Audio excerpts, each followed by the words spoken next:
प्रभु की जय। आज मैं प्रभु का बहुत धन्यवाद करता हूँ। मैं कल या परसों की बात है, एक रील में देख रहा था, उसमें आमर सिंह जी थे और अंकल इस बात को बोल रहे थे कि पास्टरों को बोल रहे थे, बहुत से पास्टरों को, इसके पहले कि हम प्रचार करें तो हम प्रभु के पास से इन वचनों से कुछ हासिल करते हैं, फिर लोगों से बात करते हैं। लेकिन वो एक बात बोल रहे थे कि कितने ऐसे लोग हैं जो प्रभु के पास बैठे और बैठ के परमेश्वर से संदेश को पाए और संदेश को पाकर के अपनी कलीसिया को परोसे। कितने ऐसे लोग, कितने ऐसे पास्टर घूमते फिरते फलानी किताब ढिमकी किताब से उठाए, निकाले, पढ़े और संदेश दिए। कितने ऐसे लोग हैं जो प्रभु से पाते हैं और अपने लोगों को परोसते। बोलने का मतलब उनकी लाइनें दूसरी थी, लेकिन मैं आपको अर्थ बता रहा हूँ किस प्रकार से उनने बोला। यानी आज यदि प्रार्थना है, कल यदि प्रार्थना है, परसों यदि प्रार्थना है और आप लोगों के बीच में जाके उनको आपको वचन परोसना है, तो आपने क्या प्रभु से पाए, प्रभु से पूछे मैं अपने लोगों को क्या खिलाऊं। तो बहुत अच्छी बात उन्होंने कही। और आज इसके पहले कि मैं प्रचार करता, मैंने आज बैठ गया प्रभु के पास और बैठ के मैंने परमेश्वर से बातचीत किया तो प्रभु ने मेरे मन में कुछ शब्दों को डाला और जो शब्दों को डाला वो कंटिन्यूएशन में 2-3 जगह से, यदि हम देखते हैं 2 बार ऐसा हुआ और अलग अलग किताबों से, भविष्यवक्ताओं की किताबों से परमेश्वर ने वचन को दिया और मैं प्रभु को धन्यवाद करता हूँ। और ये जो वचन है ये दोनों वचन सोचने लायक के हैं, हमको समझने लायक के हैं और ये एक भविष्यवाणी के वचन है जिसको हमको समझने की जरूरत है। और बहुत सुंदर तरीके से परमेश्वर ने बात किया, बहुत अच्छा वो वचन है। मैंने उसको मनन किया, मैंने उसको सुना प्रभु से, तो उसको बाइबल निकाल के मैंने उसको पढ़ा, उसके ऊपर मनन किया। और इस समय मैं उन वचनों से आज आपसे बात करना चाहूँगा। और पहला जो मैंने दूसरी बार में, पहला बार पढ़ने के बाद दूसरी बार में क्वेश्चन को पाया, मैं शुरुआत वहां से करता हूँ। और इस समय हम निकालेंगे यहेजकेल की किताब और उसका 37वां अध्याय और उसका 4था वचन कोई पढ़ दे।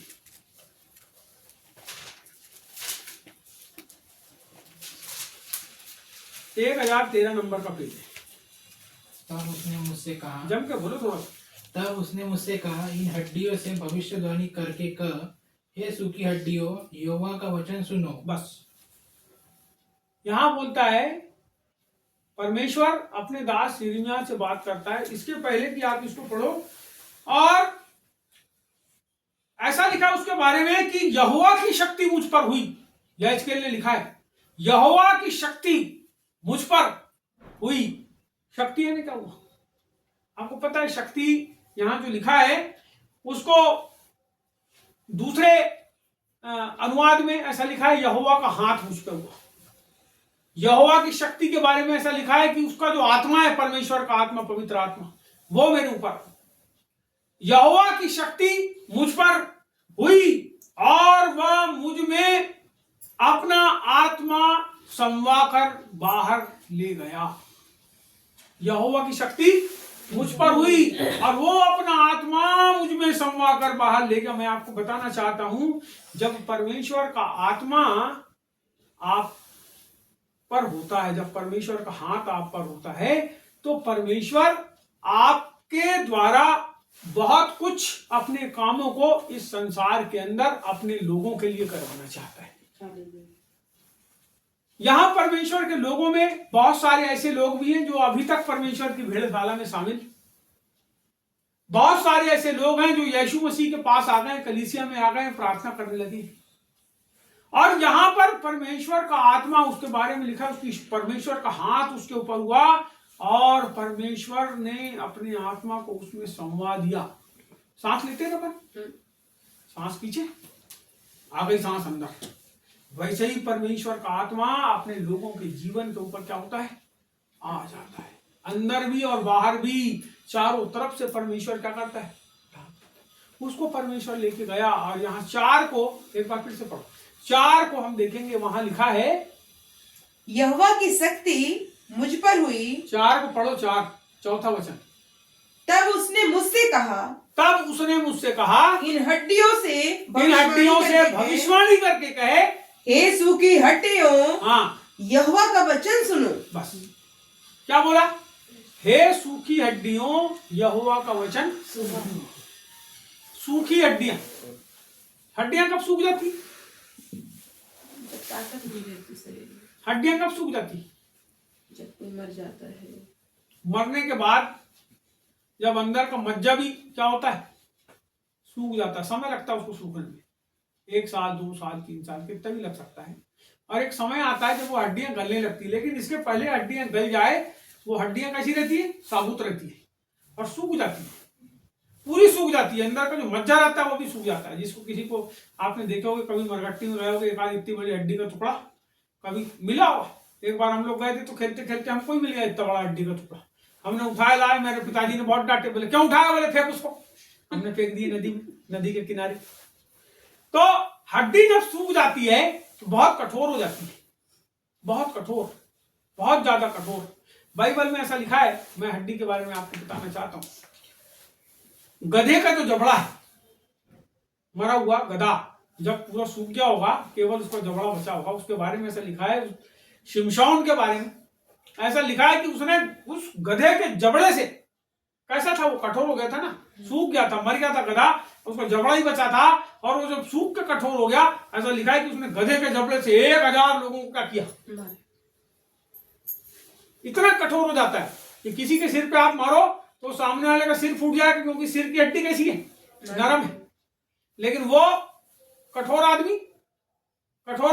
अब आप दूसरी स्थिति में आप, यहां परमेश्वर कहता है कि तू सूखी हड्डियों से कह। किससे कह, सूखी हड्डियों से। अरे यहाँ पे लोग अंदर से सूख गए हैं, मैं आपको बताना चाहता हूं। उसके बाद जो है बड़ी घटना हुई वहां पे, और क्या हुआ, वो जब उसने सूखी हड्डियों से कहा कि क्या हो जाओ, उसने भविष्यवाणी किया, तो ऐसा लिखा है आगे कि उसके ऊपर में क्या हुआ, मांस चढ़ा।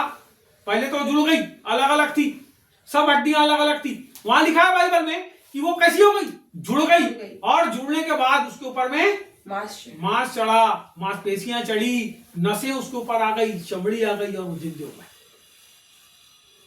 जब परमेश्वर का वचन किसी ऐसे व्यक्ति के पास जाता है जो अंदर से सूख गया है, परमेश्वर का आत्मा उसको जीवन से भर देता है, जीवन से भर देता है।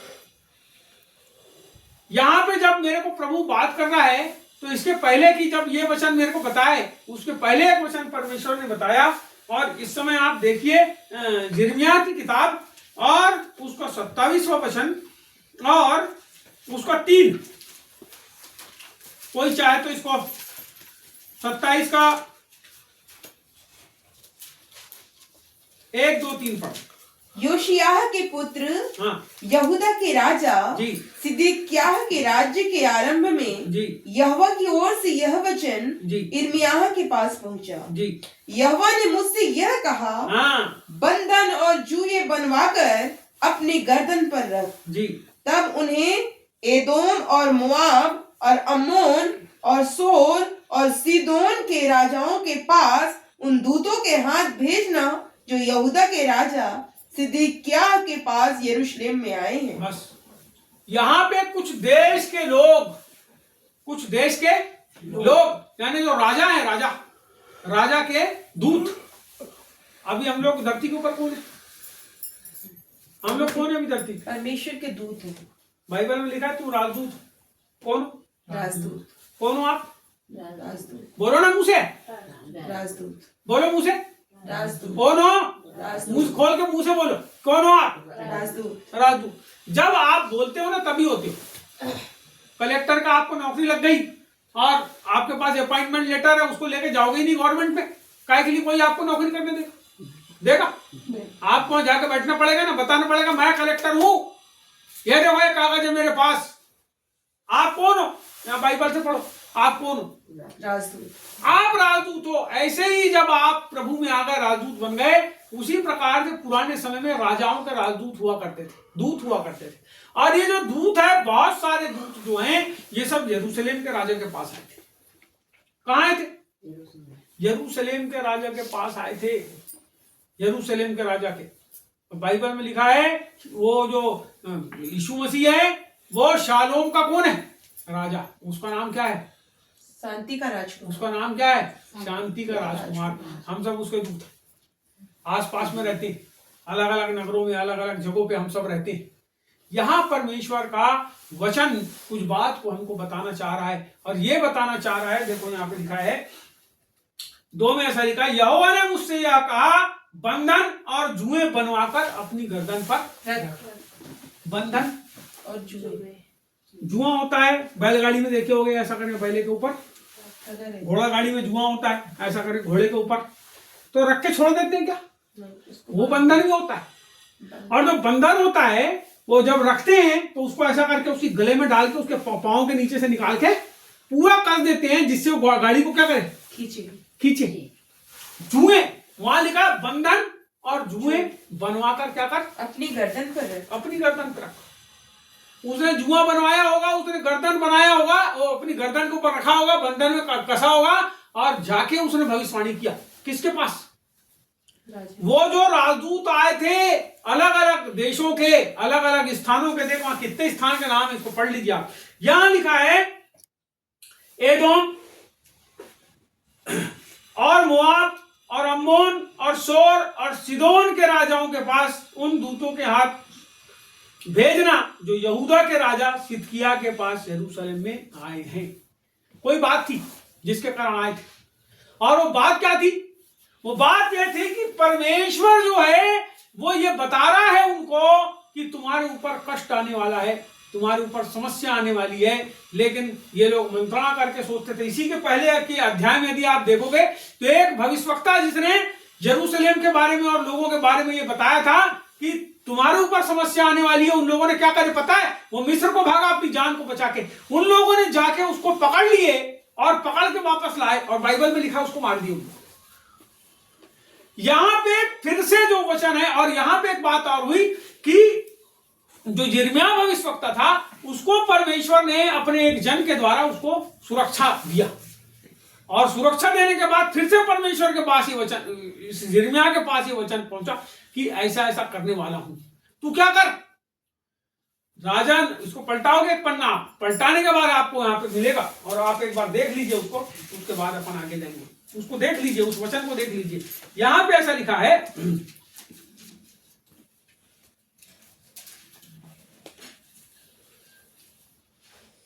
पृथ्वी को और पृथ्वी पर के मनुष्यों और पशुओं को अपनी बड़ी शक्ति और बढ़ाई हुई भुजा के द्वारा मैंने ही बनाया है, और जिस किसी को मैं चाहता हूं उसी को मैं उन्हें दिया करता हूं।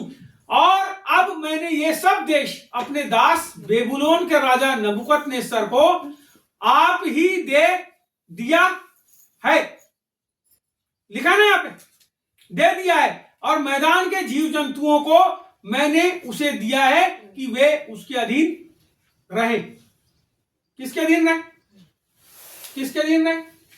किसके अधीन रहे? सुने ना आपने, किसके अधीन रहे? राजा नबूकदनेस्सर। बोलो, राजा नबूकदनेस्सर। अधीनता की बात है यहां पर। और जब तक परमेश्वर किसी व्यक्ति को आपके ऊपर अगुवा ना बनाए तब तक वो नहीं बन सकता। और ये जो आदमी है राजा नबूकदनेस्सर, ये कौन है? ये अन्य जातियों का राजा है। वो परमेश्वर का, जैसे लोग सोचते हैं कि अरे वो प्रभु को नहीं मानता, यहां नबूकदनेस्सर प्रभु को नहीं मानने वाला। ये दूसरे देश का राजा था, दूसरी जातियों का राजा था, दूसरे धर्म के मानने वालों का राजा था। लेकिन यहां पे अगर आप पढ़ेंगे उस वचन को तो वहां लिखा है, मैं अपने दास, पढ़ो कहां से? उसी वचन को पढ़ो, ये तुम्हारे अंगूठे के पास से, मैं अपने दास नबूकदनेस्सर, पढ़ो 6 को।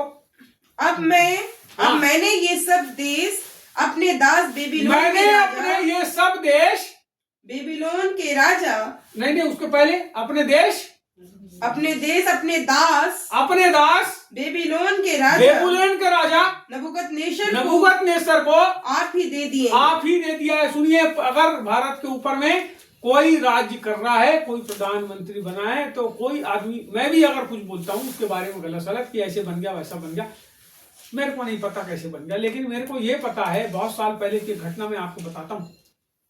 मैं यहाँ बैठ के टीवी देख रहा था और उस समय चुनाव चल रहा था, और जब चुनाव चल रहा था तो मैं क्या देख रहा हूँ कि टीवी के ऊपर में जो आज हमारे प्रधानमंत्री हैं वो मेरे को दिख रहे हैं, और मैं क्या देखा कि मेरी आंख खुली है, टीवी वहां चल रही है, और मैंने क्या देखा कि एक बहुत बड़ा हाथ, पुरुष का हाथ, बहुत पावरफुल हाथ, ऐसे करके वो हाथ ऐसा करके गया उसके ऊपर ऐसा। तो मैंने क्या सोचा, ये 2014 की बात है, तो मैंने क्या सोचा कि परमेश्वर जो है उसको क्या कर रहा है, चुनाव हरा रहा है। लेकिन मैं आपको बताऊं, वो जो हाथ था, मैंने गलत सोचा, वो बहुत सामर्थ्य हाथ था, वो सिहर गया। मैं उस हाथ को देख के, खुली आंख से देखा था मैंने उस हाथ को, और मैं सिहर गया उसको देख के, और वो हाथ जो है उसके ऊपर, और बाद में जो रिजल्ट आया उसमें प्रधानमंत्री, और हम क्या सोचे, अरे नहीं, प्रभु ऐसा करने वाला है। हमारी आदमी की सोच अपने मन के अनुसार होती है। आदमी की सोच कैसी होती है बेटा? यदि तुम प्रार्थना करो और तुम्हारे मन के अनुसार ना हो तो प्रभु को क्या बोलने लगते हो आप? उल्टा सुल्टा बोलने लगते हो, मालूम है आपको? यदि आप परमेश्वर से कुछ मांग रहे हो और नहीं मिल रहा है तो आप बोलते हैं काय को जाएंगे, हम प्रार्थना में नहीं जाते, है ना? आपको पता है सूखी हड्डी की पहचान। किसकी पहचान? सूखी हड्डी। जब कोई व्यक्ति आपके मन के अनुसार ना करे तो आप क्या करते हो? उसको धीरज है, धीरज खत्म हो गया, धीरज खत्म हो, तो हम क्या करते? अरे बेकार है उसके अंदर, अरे बेकार है प्रार्थना में जाना, अरे बेकार है बाइबल पढ़ना। सूखी हड्डी की पहचान है। और यहां पे क्या हुआ, हम समझ नहीं पा रहे परमेश्वर क्या करना चाह रहे हैं। और आज परमेश्वर ने फिर से बात किया, उसी तरीके से बात किया, उसी तरीके से परमेश्वर ने आज कुछ बातों को बताया। हम जिस देश में रहते हैं, जो भी सत्ता है, यहाँ पे अगर आप देखोगे, और बहुत से वचन, मैं आपको एक दो चीजें और पढ़वा देता हूं, इसको आप पढ़ लीजिए।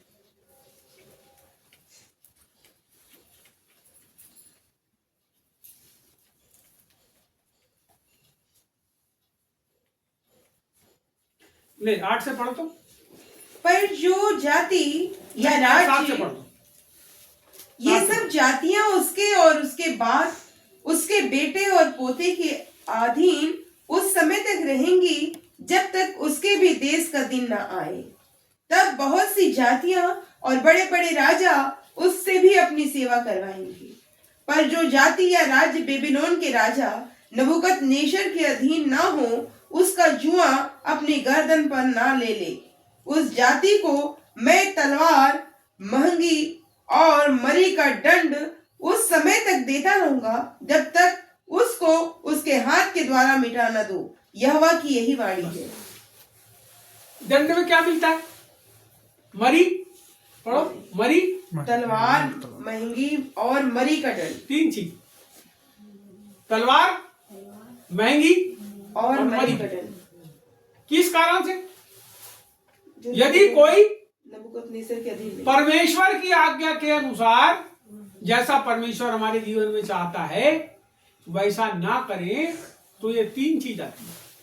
अब मैं यहाँ नबूकदनेस्सर के अधीनता की बात नहीं कर रहा हूं, मैं यहाँ पे भारत के प्रधानमंत्री की अधीनता की बात भी नहीं कर रहा हूं।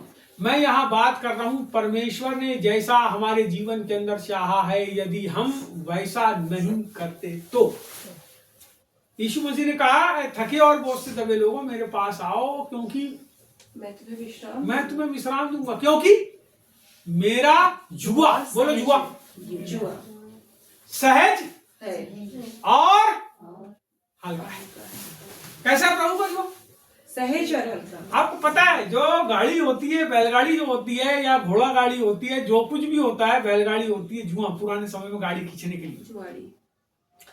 तो क्या होता है, जब जुआ होता है तो उसमें दो लोगों को जोता जाता है। एक तरफ में यीशु मसीह ऑलरेडी है। किसका जुआ है वो? यीशु मसीह का। एक तरफ लगा है प्रभु, अब एक तरफ किसको उठाना है? जब हम जुड़ जाते हैं तो हमको हल्का इसलिए लगता है क्योंकि ऑलरेडी यीशु मसीह उसको क्या कर रहा है? और जब हम प्रभु के पास आके प्रभु के की व्यवस्था के अनुसार, उसके वचन के अनुसार अपने जीवन को नहीं जीना चाहते ना, तब हम कठिनता में पड़ते हैं, क्योंकि प्रभु वहां से निकल जाते हैं। हालेलुया। यदि आपको ऐसा लगता है कि हम अपने जीवन में सब कुछ को सरलता से हासिल करें, तो प्रभु ने जो जुआ हमारे लिए रखा है हमको उठाना है। प्रभु ने जो आज्ञाएं हमारे लिए रखी है, हमको उसको पालन करना पड़ेगा। मैं आपको बताना चाहता हूं, यदि आप परमेश्वर से प्यार करते हो ना, तो फिर संसार से प्यार नहीं करो। यदि आप परमेश्वर से प्यार करते हो तो संसार से प्यार नहीं करोगे, और जब आप प्रभु से प्यार करोगे तो संसार में से जो अच्छी वस्तुएं तुम्हारे जीवन के लिए, वो सब परमेश्वर तुम्हारे लिए करेगा। लेकिन शर्त एक है कि तुम उससे प्यार करो,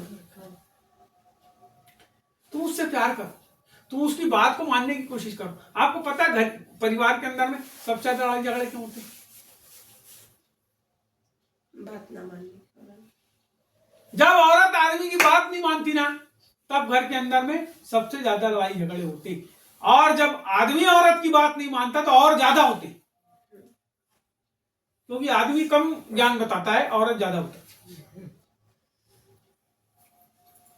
प्रभु ने आपको कम चीजें दिया है करने के लिए, लेकिन आप उसको करने के लिए बिल्कुल लाइन लंबी लगा के रखे हो। प्रभु ऐसा कर दे, प्रभु ऐसा कर दे, प्रभु ऐसा हो जाए, प्रभु ऐसा हो जाए, प्रभु ऐसा होना चाहिए, प्रभु ऐसा होना चाहिए। और उसने बोला कि मेरे को प्यास लगी, एक गिलास पानी पिला दे। नहीं, जाओ तुम खुद ही पानी पी लो। हम प्रभु की बात नहीं मानेंगे, लेकिन अपनी बात प्रभु से। और जब प्रभु हमारी बात नहीं मानता तो हम क्या करते हैं? प्रभु को भला बुरा कहते हैं, फिर वो जुए को उतार देते हैं। प्रभु तुमको अधीनता में रहना है, हमको अधीनता में रहना है ना प्रभु की। परमेश्वर ने जो व्यवस्था दी है, अब पहली अधीनता प्रभु की, दूसरी अधीनता आपके परिवार की, तीसरी अधीनता जो है वो जिस कलीसिया में जाते हैं उसकी, और चौथी अधीनता जो है वो देश की, जिस देश के अंदर परमेश्वर ने रखा है। आपको अधीनता में रहना पड़ेगा। यदि आप अधीनता में नहीं रहोगे तो तीन बात वहां पे बोला। क्या क्या बोला? तलवार महंगी और मरी। तलवार महंगी और मरी। महंगी और मरी। तलवार यानी क्या हुआ? तलवार कब उठती है? जब दंड आता है। महंगी कब होती है? जब कोई जबरदस्ती हमारे ऊपर कोई चीज को थोपता है। आज महंगी बढ़ रही है ना, क्यों? उसका दंश कौन लोग भुगत रहे? उसको दंश कौन लोग भुगत रहे? जिनके पास परमेश्वर की आशीषें, जिनके पास व्यवस्था है, वो लोग क्या कर रहे हैं? वो आराम से अपनी जिंदगी को काटते हैं। यदि कोई हमारे ऊपर हमला करने वाला है और हम उससे बच जा रहे हैं, इसका मतलब हम परमेश्वर की अधीनता। यदि सताव यीशु मसीह के कारण आ रहा है किसी स्थान के ऊपर, तो उस सताव को भी हमको समझना है कि ये सताव किस कारणों से आया है। एक कारण होता है प्रभु का कारण। दूसरा कारण होता है जब हम प्रभु की अधीनता में ना रहकर अपने मन के अनुसार कुछ कार्य को करते हैं, कुछ गड़बड़ियों को करते हैं, किसी की बात को नहीं सुनते, वचन को नहीं सुनते, तब एक सताव आता है। और तीसरा जो बात होती है वो होती है सामुदायिक रूप से, जब लोग हिंसा भड़काते हैं राजनीतिवश। तो जो राजनीतिवश जो हिंसा है वो इसीलिए है कि हम और ज्यादा दबाए जाएं, कुचले जाएं और परेशान किए जाएं। अभी हमारे को अधीनता में प्रभु के आने की जरूरत है। बहुत सारी जगह पर जहां पे गड़बड़ियां हो रही है, उसमें बहुत से कारण है, केवल एक कारण नहीं है, केवल प्रभु ही कारण नहीं है, राजनीति भी कारण है, और सामाजिक जो लोग हैं, समाज के जो लोग हैं, वो भी कारण है। सताव के पीछे, मरी के पीछे, तलवार के पीछे, और बोलता है अकाल। तीसरी चीज क्या बोला? मरी बोला ना। मरी का मतलब ही अकाल। जब अकाल आ जाता है तो आदमी कैसा हो जाता है? मरी में चले जाता है। अकाल आया, सूखा पड़ गया, खाने के लिए नहीं है, पानी नहीं है, सूख गया पानी, क्या हुआ? अकाल आ गया। तब आदमी की हालत कैसी होती? हाल के बेहाल हो जाते हैं। वो उस जगह से अपना डेरा डंफान उठाता है, दूसरी जगह जाता है। यहां पे जो परमेश्वर है वो हमारे जीवन के अंदर कुछ चीजों को चाहता है, और वो ये चाहता है, हमारे जीवन में ये चाहता है परमेश्वर कि हमारी जो हड्डियां हैं वो कैसी हो जाए? जिंदी हो जाए, हरी भरी हो जाए। और हम वापस आते हैं। कहाँ गए थे हम? कहाँ से निकाले थे? वहीं वापस आते हैं। और यहेजकेल की किताब 37 का निकालिए उसको। 37 का 4। तब उसने मुझसे कहा, इन हड्डियों के से भविष्यवाणी करके कहे, हे सूखी हड्डियों, यहोवा का वचन सुनो। परमेश्वर यहोवा, 5 में लिखा है, परमेश्वर यहोवा तुम हड्डियों से यो कहता है, देखो मैं आप तुम में सांस समाऊंगा और तुम जी उठोगी। मैं तुम्हारी नसें उपजाकर मान चढ़ाऊंगा और तुमको चमड़े से ढांपूंगा और तुम में सांस समाऊंगा और तुम जी जाओगी और तुम जान लोगे कि मैं यहोवा हूं। अब क्या हुआ देखो, इसी में आप आ जाओ 7 में। तब लिखा है, इस आज्ञा के अनुसार मैं भविष्यवाणी करने लगा। इस आज्ञा के अनुसार मैं भविष्यवाणी करने लगा और भविष्यवाणी कर ही रहा था कि एक आहट हुई। क्या हुई? आहट यानी क्या हुआ? जब कोई आता है आहट, जब हवा चलती है तो पत्तों की आहट वो हमारे आसपास से ऐसा लगता है कोई आ गया। जब हवा चली तो क्या लगता है? आहट। आहट बहुत हल्की होती है। आहट, किसी के आने की आहट हुई, आवाज बहुत हल्की आवाज, कोई आ रहा है दूर से, एक आहट हो रही। यहां लिखा है कि एक आहट हुई। जब उसने भविष्यवाणी किया तो एक आहट हुई। आगे लिखा है, और भूडोल हुआ और वे हड्डियां इकट्ठी होकर हड्डी से हड्डी क्या हो गई? जुड़ गई। परमेश्वर क्या करता? पहले यदि किसी स्थान को, किसी मकान को आपको बनाने तो क्या करना पड़ेगा? ईंटों को क्या करना पड़ेगा? जोड़ना पड़ेगा। सुनो, अगर आप अपने जीवन में आशीष को पाते हो तो आपको कलीसियाओं में आके जुड़ना पड़ेगा। आपको जुड़ना पड़ेगा, एक दूसरे के साथ बैठ के जुड़ना पड़ेगा और आपको प्रार्थना करना पड़ेगा। आपको जुड़ना पड़ेगा। हड्डियों में हड्डियां जुड़ जाएगी। हड्डियों में हड्डियां, कैसी हड्डियां है वो? अलग अलग थी। सूखी हड्डी कैसी है? सूखी हड्डी। सूखी है। अभी सूखे लोगों को, जो मरने वाले हैं, जिनको ये भरोसा नहीं है कि हम मर भी जाएंगे तो हमारा परमेश्वर हमारा उद्धार करेगा, सुनो, सूखी हुई हड्डियां। जिनको परमेश्वर के ऊपर विश्वास नहीं है, जो उसकी अधीनता में नहीं रहना चाहते, उनसे आज परमेश्वर बात करता है। और वो ये बात करता है कि जब उसने भविष्यवाणी किया तो क्या हुआ? सूखी हड्डियां आपस में जुड़ गई। जुड़ी। जुड़ना पड़ेगा। यदि आप नहीं जुड़ोगे तो आपका जो ढांचा है, जो स्ट्रक्चर है, वो तैयार नहीं होगा। क्या बोलता है? सूखी हड्डियां आपस में जुड़ गई। फिर मैं देखता रहा, और क्या कर रहा है वो जब जुड़ गई तो? आप सोचो कि यह बड़ा, यहां से लेके एक बड़ा मैदान, बहुत बड़ा स्टेडियम भर के हड्डी छड्डी रखी, हड्डियों की तराई बोलते हैं, वहां हड्डी छड्डी। अभी मैं जबलपुर गया तो मैं आपको बताता हूँ। जब मैं जबलपुर गया तो मैंने क्या देखा, एक एरिया में जब मैं चला, स्टेशन को पार करके आगे जा रहे हैं हम लोग, मैंने देखा एक जगह हम पहुंचे, इतनी गंदी बास आ रही है उस पूरे एरिया के अंदर में, इतनी गंदी बास। और वहां पर लोगों ने बताया कि यहाँ पे पूरी हड्डियां ला करके रखते हैं। हड्डी, मरे पशुओं की जो हड्डियां होती है वो रखते हैं, और पूरा जगह ऐसा ऊंचे ऊंचे वहां पे ढेर हड्डियों के, भयंकर ऊंचे ऊंचे ढेर। और वो बता रहे थे कि ये सब जो है यहाँ से बाहर जाती है, बहुत सारी हड्डियां, इतनी गंदी बात वहां पे, इतनी हड्डियां, ऊंचे ऊंचे ढेर हड्डियों के। और वो हड्डियों की बास उस जगह के ऊपर चलती है। अब अभी तो वो बास इसलिए चल रही है क्योंकि वो गीली है, लेकिन ये जिस जगह पे था वहां पे हड्डियां कैसी थी? सूखी। इसका मतलब उसकी बास भी कैसी हो गई? खत्म हो गई। बास होने का मतलब कुछ ना कुछ बचा है, लेकिन बास खत्म हो गई, इसका मतलब अब कुछ भी नहीं बचा। अब बिल्कुल जैसे मट्टी है वैसी, मिट्टी के समान, पत्थर है वैसे ही, है ना, कठोर हो गई। अब उसकी गलन प्रक्रिया जब होगी तब वो समाप्त हो जाएगी, लेकिन अभी कैसी है? और यहाँ पे लिखा है हड्डियों में हड्डियां जुड़ गई। और मैं देखता रहा, बोलता है। वो क्या कर रहा है? देख रहा है कि कैसे जुड़ रही हड्डी। अरे सब हड्डी जब जुड़ने लगी हड्डी आके, ये देखो ये उंगलियों की हड्डी अलग अलग थी, खट खट खट खट खट जुड़ी, एक हाथ बन गया, और खट से आके एक ये जुड़ा, एक ये लंबा हाथ हो गया, फिर ये पूरा करके पूरा हाथ बन गया, पंजा जुड़ गया, हाथ जुड़ गया। अरे आगे ये सब फेफड़े की हड्डियां, सब रीढ़ की हड्डियां आके जुड़ने लगी। और क्या हुआ? वो हड्डी जब जुड़ गई तो वो देख रहा है, अरे तो पूरा आदमी बन गया, खोपड़ी आके जुड़ गई, सब चीज जुड़ गई। यहाँ पे लिखा है सब चीज जुड़ गई, स्ट्रक्चर तैयार हो गया। यहाँ बोलता है मैं देखता रहा, उनमें नसें उत्पन्न हुई। क्या बोलता है? नसें। उनमें नसें उत्पन्न हुई। आगे बोल रहा है, और मांस चढ़ गया उसके ऊपर। क्या चढ़ गया? मांस चढ़ गया। अरे वो जो सूखी हड्डी थी अब वो कैसी हो गई? जुड़ गई। जब वो जुड़ती है इसका मतलब वो गीली हो गई। जब नस आया, नस जब उसके ऊपर चढ़ी, जब मांस चढ़ा, इसका मतलब मांस कैसा रहता है? वो सूखी हड्डियों के अंदर हरियाली आ गई, वो सूखी हड्डियों के अंदर जान आ गई। आगे बोलता है और ऊपर चमड़े से ढक गई परंतु उनमें सांस कुछ भी नहीं थी। जिंदा होने की जरूरत। अब वो जो हड्डियों का ढेर था क्या हो गया? जुड़ गए आपस में। जुड़ गया, मांस आ गया, नस आ नसें आ गई, गई, सब। चमड़ा भी आ गया। बड़ा खूबसूरत खूबसूरत लोग, बड़े ऊंचे ऊंचे आदमी सब वहां दिख रहे।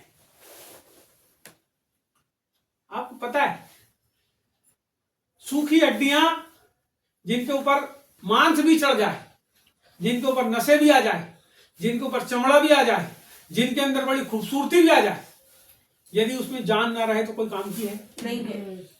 हमारा परमेश्वर हमारे अंदर जान डालना चाहता है, हालेलुया। है ना? हमारा परमेश्वर हमारे अंदर जान डालना चाहता है। वो कहता है ऐ सूखी हड्डियों, सूखी हड्डियों उठो। काय के लिए उठो? अरे जान के लिए उठो। तुम्हारे अंदर मैं नसें चढ़ाऊंगा, चमड़ा चढ़ाऊंगा, मांस चढ़ाऊंगा और तुम्हारे अंदर जो खून है वो ऐसा बहने लगेगा और तुम जिंदा हो जाओगे। मैं तुमको जिंदा करना चाहता हूं। उठ जाओ, उठ जाओ। आज परमेश्वर कलीसिया को संदेश देता है कि जिंदा हो जाओ। काय के लिए? एक सेना बनने के लिए। आमीन। यहां पे क्या हुआ? वहां आगे ऐसा लिखा है, उसको पढ़ लीजिए। वहां ऐसा लिखा है आगे, यहां लिखा है परंतु उसमें सांस कुछ ना थी। तब उसने मुझसे कहा, हे मनुष्य के संतान, सांस से भविष्यवाणी कर और सांस से भविष्यवाणी करके कहे, हे सांस, परमेश्वर यहोवा जो कहता है, चारों दिशाओं से आकर इस घात किए हुए में समझ आ, ये जी उठे। उनको इस आज्ञा के अनुसार मैंने भविष्यवाणी की। तब सांस उनमें आ गई और वे जीकर अपने पांवों के बल खड़े हो गए और बहुत बड़ी सेना हो गई। यहां लिखा है कि ये जो आदमी थे, आगे देखो, जब वो हड्डियां जुड़ गई, मांस आ गया, सब कुछ आ गया। कौन थे लोग? इनके बारे में क्वालिफिकेशन है, यहां लिखा है वे घात किए हुए थे। कैसे थे? घात की हुई। घात किए हुए ने जिनको मार दिया गया था। और ये मारे हुए लोगों की जब वो जिंदा हो गए, जब सांस आ गई, तब ये सेना बन गई। आप भी रोज कहीं ना कहीं घात किए जाते हो, वैचारिक रूप से घात किए जाते हो। संसार की चीजें तुमको घात करती है। तुम बार बार देखो, बाइबल में लिखा है, यीशु मसीह ने कहा, और जिसके अंदर परमेश्वर का आत्मा नहीं, उसमें जीवन नहीं। जीवन नहीं। इसका मतलब वो जीवन को हटाने वाला कौन है हमारे जीवन से? हमारे आसपास की परिस्थितियां, हमारे आसपास की, हमको ध्यान रखना, पूरी जिंदगी भर याद रखना इसको। हमारे आसपास की जो परिस्थितियां होती है ना, जब दुख आते हैं, संकट आते हैं, मुसीबत आती है, उस समय वो परिस्थितियां हमको परमेश्वर के पास से दूर करती है। आप याद रखना इस बात को।